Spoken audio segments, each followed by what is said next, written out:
Funding for Avery Talks About Stuff was made possible in part by the YouTube AdSense program and by contributions from viewers like you. Thank you! Hey guys, welcome back to my channel where I cover nostalgic, obscure, otherwise strange content. If I sound a little different today, I'm recording on my phone because my ability to record my voice into my computer is a little bit dead, but it's okay. The show goes on. Today I want to cover an episode of a show that I have loved my entire life, and that's The Twilight Zone. If you've been watching my channel for a while, I'm sure you've seen me talk about The Twilight Zone before. I think this will be the 6th episode I've covered.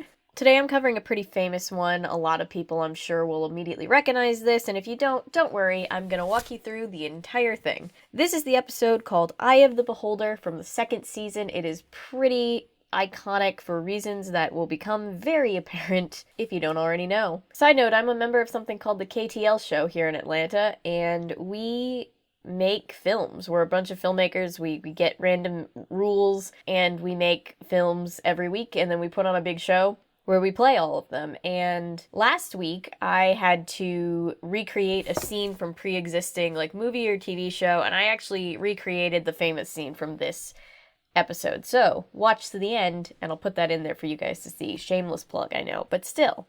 Also, we hit 10,000 subscribers the other day. Holy shit, guys. Real talk, before we get into this, I just want to say thank you guys so much for being here.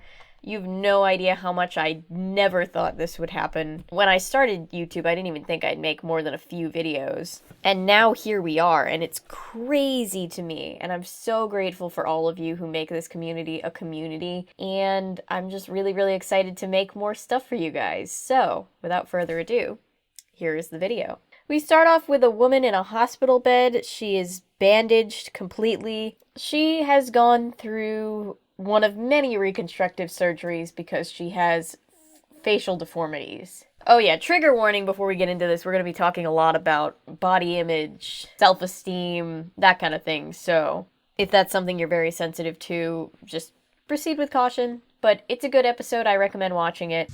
Ever since I was a little girl, people have turned away when they looked at me. Oof, that's rough, dude. I know that kid is just a kid and doesn't know any better, but yikes. I just wanted people not to scream when they looked at me. This poor woman can't even live a normal life because she doesn't meet the conventional beauty standard, but at least she has a team of doctors and nurses who are looking out for her. Ever see her face, 307? Indeed I have.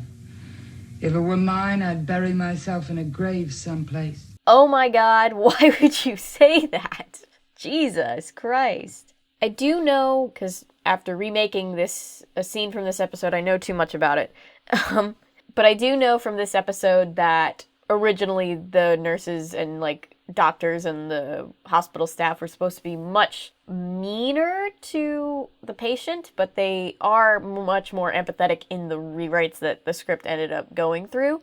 But whew, that's a statement right there.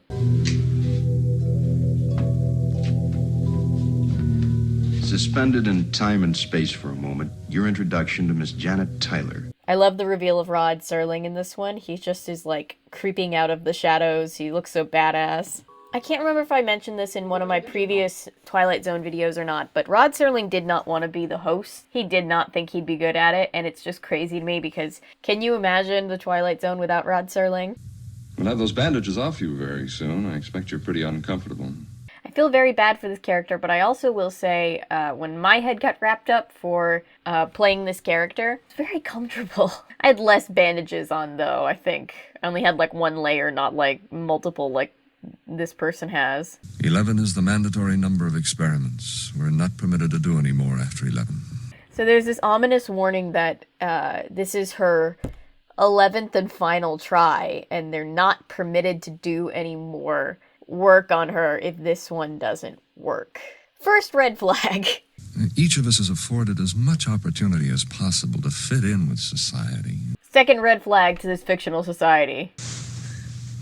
I want to be like everybody. Ooh, it hurts every time I watch it.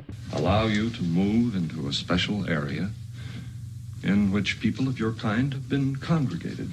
I don't like the way he said any of that. The state is not unsympathetic. Your presence here in this hospital is proof of that. So we're quickly learning that this is not just like a normal failure to meet the beauty standard in the way that it is in our world. This is like a government that is invested in making sure that everybody looks normal. I think we're all starting to get to the big picture, but let's just keep going. I could wear a mask. Yeah, like the Phantom of the Opera. Everything worked great for that guy. The state is not God. We love a girlie who stands up to the government. You know, once in a while, a miracle does happen just often enough to let you know that you're not wrong or foolish to hope for one. Yeah, miracles like to pay out just enough to keep you on the hook. Deeper than that pitiful, twisted lump of flesh. Good lord. They talk like this in front of her. That's like the worst bedside manner ever. I've seen that woman's real face, nurse. It's a good face. It's a good face. I don't know why the phrase, it's a good face, is just funny to me. Why shouldn't people be allowed to be different? Why? Doctor, be careful what you're talking about. I know, treason. So there's no freedom of speech. Got it. Leader's speaking tonight. He goes on in just a few minutes. Now the red flags are starting to ramp up all the more. Now it's not just insinuated in passing. Now we're getting direct lines like, Leader is speaking tonight. He goes on in a few minutes. That's the way normal societies talk about non-dictators, right? Tonight, I shall talk to you about glorious conformity. Holy God. Dude. I'm going to cut the bandages a section at a time. Then I'm going to unwrap the bandages. Okay, so now after all of this vamping, they're going to take the bandages off. Do you see any light now, Miss Tyler? Oh. The way that every DP I've ever worked for has tried to locate where the shadows are coming from when setting up a shot. Just be very quiet. Did I say we're done with the vamping? We're not yet. Is that a bandage in continuity, or maybe it's just the angle that looks a little different? Sorry, I've watched this episode so many times in the past couple of weeks. Part of the reason why I wanted to talk to you guys about it, because it's just in my brain. And so here's some questions that I have. I'll pose them to you. Did the bandages change from shot to shot, or is it just a different angle that's making them look wildly different? If I'm still terribly ugly, is there any other alternative? Could I please be put away? Oh, oof. Twilight Zone dialogue has this way of just having one foot in the horrifying and one foot in the campy funny. This one definitely veers horrifying. And just wait. I doubt very much whether we would be permitted to do anything but transfer you to a communal group of people with your disability. Did he just call being non-conventionally attractive a disability?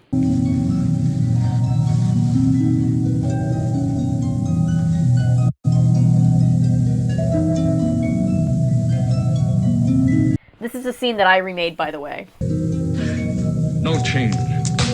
Uh-oh, there was no change. What does she look like? She looks like Marilyn Monroe. She came out of the bandages with, like, perfectly curled hair and makeup and everything. Look at her. See, if you've never seen this episode before, you're confused right now, right? Because we heard that she's terribly ugly, and then...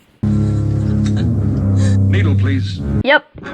They look like that, and she thinks that she's ugly because she doesn't look like them. This episode is about how the beauty standard is very silly. Oh, and then there's Pig Hitler?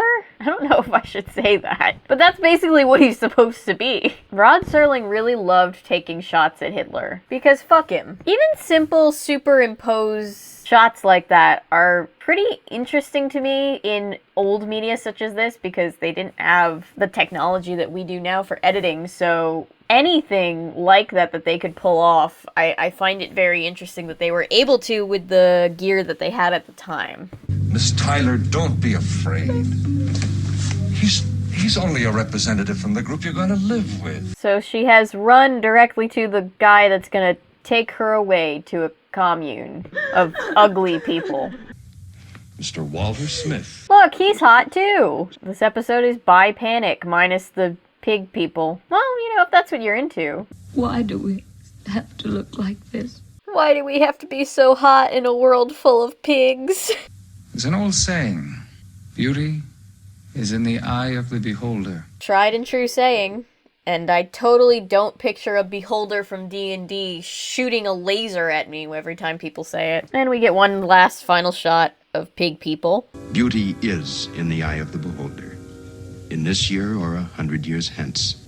Lesson to be learned in the Twilight Zone. And that's the end. This episode is iconic not just for its imagery and its wonderful blocking when you know the twists and you watch it back, how they managed to kind of keep everybody out of sight. Although when remaking it, we realized how much their eye lines don't make sense. You'll have a person like holding her back and looking over here for no reason. But it's obviously an important message that stuck with a lot of people. I know it stuck with me, especially being a kid, seeing it for the first time in my early teens when I was going through the worst of what has honestly been a lifelong battle of accepting the way that I look. I've dealt with a lot of body image issues and just self-image issues, self-esteem issues, and this episode really, really meant something to me, which is one of the reasons I chose to remake it and the reason why I've wanted to share it with you for so long. That, and I just need to talk about it because it's just been living and swimming around in my head up here, and maybe now it'll finally be able to let me rest. Before I go, here is my remake of the classic scene from The Twilight Zone.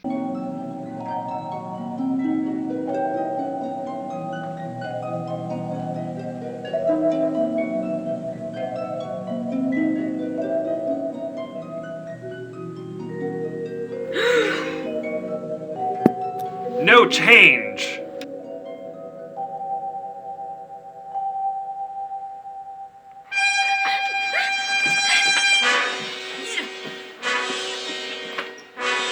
Lights! Needle, please.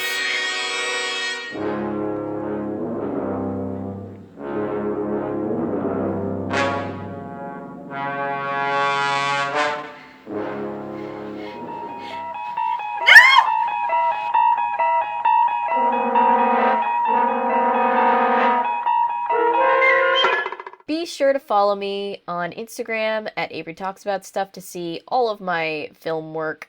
And stay tuned because I have a lot of film projects coming up this year. But I will leave you guys here. Thank you for being here. Thank you for watching, liking, commenting, subscribing, sharing. Everything you do to support this channel means the world to me. If you're new here and you're a fan of nonsense, maybe consider sticking around. I post nonsense all the time. If you'd like to enable my nonsense, please consider becoming a member. You get extra perks. And remember, my name is Avery. I'm a YouTuber if you say so because thanks to you guys, this is technically a YouTube channel. Bye!